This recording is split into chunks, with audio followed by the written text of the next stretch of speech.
განაგრძოთ ბიზნეს კურიერს ნადირობის შესახებ კანონში ცვლილებებს პარლამენტი ჯერ ისევ განიხილავს, თუმცა საბოლოო შედეგი მაინც სამონადირეო და ტურისტული ბიზნესის წახალისება უნდა იყოს, ანუ სავარაუდო რეგულაციები შერბილდება, რისთვისაც ბიზნესი უკვე ემზადება, მათ შორის იარაღის ადგილობრივ წარმოებაზეც ფიქრობს. ეს როგორ დავუსვათ, კარგი, აქ რა გავუკეთოთ? მუფტა. მუფტა თუ ისა? მუფტა, გასწრები. ლანგასეჯრობია. ის მაგარი იქნება ხომ? ტრისტან ხუტიშვილი იარაღის დამზადების ტექნოლოგიას რუსეთში სამხედრო სამსახურში მუშაობის დროს დაეუფლა. საკუთარი ცოდნა და გამოცდილება შვილებს გაუზიარა და იარაღის წარმოება ყვარელში, საკუთარი სახლის ეზოში გახსნილ პატარა საამქროში დაიწყო. კარგი რამე უნდა გამოვიდეს, როცა დავამთავრეთ ჩემი აზრით. ეს მგონია. რას თუ? მე მგონი კარგია კი. ქონდა ისეთი საინტერესო გადაწყვეტილებები, უკვე კონსტრუქციული სახით, რომ არ მინდოდა მაინც და მაინც რუსეთს ჩავარდნო და ხელში მერჩვენა საქართველოში ყოფილიყო ეს. აი ახლა ჩვენ მთავრობამ როგორც იქნა მომცა ლიცენზია და ახლა დავიწყეთ უკვე 3 თვეა რაც დავიწყეთ იარაღზე მუშაობა. ხუტიშვილების საამქროში სხვადასხვა ტიპის იარაღს ამზადებენ, პისტოლეტებს, რევოლვერებს, თოფებსა და სნაიპერულ შაშხანებსაც კი. ეს არის მცირე კალიბრიანი პისტოლეტი. შეიძლება ითქვას, რომ ქალებისთვისაც შეიძლება. ხო. ეს იქნება უფრო პოლიციელებისთვის ალბათ ძლიერი რაღაც. ხო, ეს დანარჩენებია პატარები. ხო. ეს არის სანადირო შაშხანა, ღამის სამიზნით, ღამის ხედვით ძალიან კარგი რაღაც.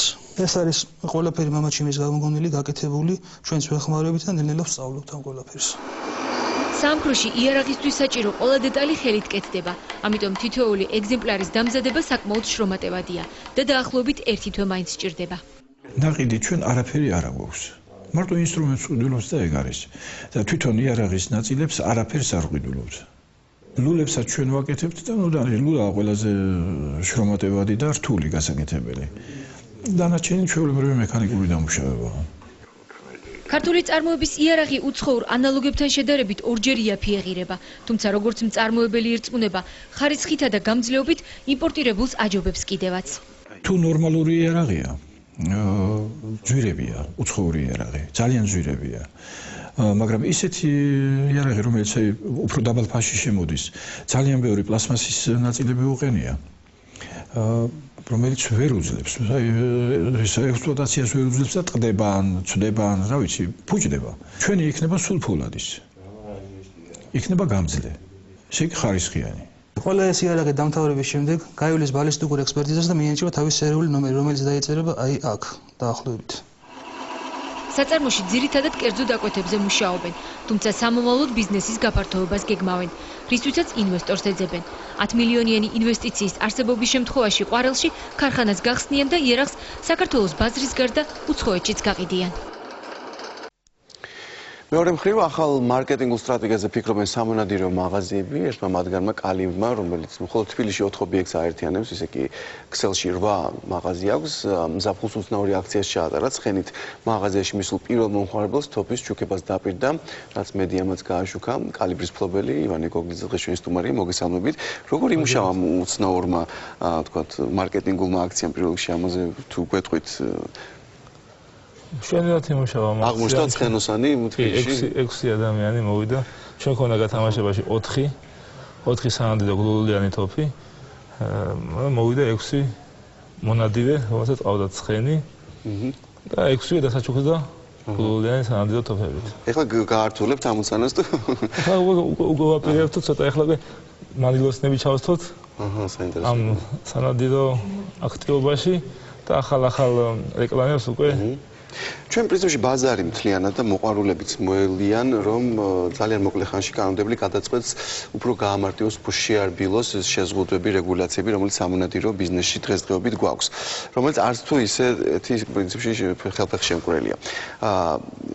ემზადებით თუ არა თქვენ ამისთვის და თუ კი აი როგორ? აი გექნებათ თუ არა ბაზარზე ახალ შემოსული მომხმარებლისთვის უფრო დაბალფასიანი დამწყებისთვის ვარგისი იარაღი, თუ ესეთი არ არსებობს. იარაღი ესეთი თემა უნდა იყოს ხარისხიანი პირველ რიგში. ან შეიძლება უარგისი და კარგი იარაღი. არის იაფიანი იარაღი, რომელიც არის ცოტა დაბალი ხარისხის იარაღი, მაგრამ ისიც უნდა კარგად ისროდეს, ისიც უნდა კარგად უბრალოდ დამატებით ის ჩუქუსნები იქნება, ოქროთი გაწყობა. შეიძლება არ ქონდეს და არის მეორე კატეგორიის იარაღები, როგორც თქვა ბენელი, ფაუსტი, რომლებსაც აქვს უკვე ეს მაღალი კლასის იარაღად იკვლება. გამოსტილი მონადირეები. ხალხანა იძლევა პირდაპირ ჩვენ როგორც მათ წარმომადგენლებს 5 წლიან გარანტიას. აი თუ შეგიძლიათ აი ძალიან გითხრათ, დამწყება ახალბედა მონადირეს რა დაუჯდება სრული ეკიპირება. ძალიან უხეშად მიახლოებით. რა თანხაზე, რამდენად ძვირად ღირებული სიამოვნებაა თქვა ეს. დაახლოებით დამწყები მონადირე 1000-დან 1200 ლარის ფარგლებში შეიძენს თოფს, სანადირო აღჭურვილობას, ფორმას, სანადიროს, ვაზნებს, დაახლოებით ეს არის, რომელსაც და 5 წლის განმავლობაში ჩვენ ვაგებთ გარანტიას, რომ ეს თოფი იქნება სერვისის მომხმარებელი. და რაღაც ვაზნებსაც უნდა გითხოთ, რაღაც ჩამოვარდა საუბარი, იმიტომ ჩვენ ხა წინა სიუჟეტში ვნახეთ, რომ ყვარელში შიშველი ხელებით დაიწყეს იარაღის წარმოება და ლიცენზიაც აქვს. და მე ვიცი, რომ გაცილებით უფრო მარტივი თემაა, თქვა ვაზნების წარმოება. აი თქვენ როგორც უკვე კომპანია, რომელსაც გაქვთ რესურსი, ხომ არ ფიქრობთ, რომ შეიძლება თქვა ვაზნების ადგილობრივი წარმოებაც იყოს, თქვა ჩვენ ამაზე შევიტანეთ ლიცენზია თავდაცვის სამინისტროში და მიღებული კონკრეტულ გლუვიან სანადირო ვაზნების წარმოების ნებასთვა. დაახლოებით ალბათ მომავალ სეზონზე ჩვენ უკვე ვაპირებთ რომ გამოუშვათ პირველი ქართული გლუვიანი ვაზნა. რა თქმა უნდა, ამ კალიბრის თუ 12 კალიბრიც იქნება 16 კალიბრიც. ყველა ჩვენი კომპლექტებელი იქნება იგივე ჩვენი პარტნიორი რიოს კომპანიის, რომელიც ესპანური კომპანია, უბრალოდ საქართველოში მოხდება იმ საფანტის დამუშავება და აწყობა, რომელიც საქართველოში იწარმოება ეს საფანტი, შეიძლება დანარჩენი დენტი, კაფსოლი და ის მასლა შემოვა ესპანეთიდან.